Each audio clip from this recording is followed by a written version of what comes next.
Before we jump deep into the topic, there are two common questions I get in clinic, and I want to address that very quickly. The first one is when I hear patients say, "Oh, everyone in my family has diabetes, I'm prone to get it." And the second question becomes, can I reverse this? Is it possible, or am I just going to be stuck on insulin for the rest of my life? And I want to make sure to address this so that people have some clarity and, to be honest, motivation before we get started. So, when we ask that question, is it genetic? We come back to the concept of genetics and epigenetics.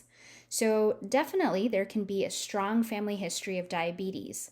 What I always like to say, especially in the clinic, so some of my patients, if you're listening, you've definitely heard this, everybody is going to have some genetic predisposition to disease. It could be certain organs that are weaker than others. Maybe the digestive tract is weaker for some, or maybe mental health is a lot stronger in terms of genetics for some. Similarly, with diabetes, it might be related to inflammation of certain organs or pancreatic weakness.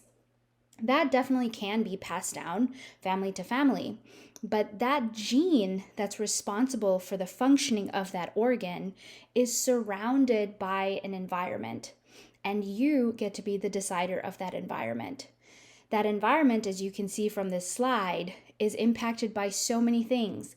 What is your movement like? What is your connection like? What is your diet like? How is your microbiome looking? The disease processes you may have in your body besides the one we're about to talk about. What is your sleep like? All of these things impact the environment around that gene. So even though your family may have a line of genetics that contribute to diabetes, if you strengthen the gene, then it's very likely that you don't even have to worry about diabetes if you're able to create an environment around it that is extremely non-toxic. So going back to the simple question, I hope in that case you're understanding that is diabetes genetic? It definitely can be. However, there are a lot of people who don't have diabetes in their family who have started developing it purely because of epigenetics. If you want to understand epigenetics a little bit more, I'll add the link to the other video at the notes section. And to answer the second question, can it be reversed? Absolutely.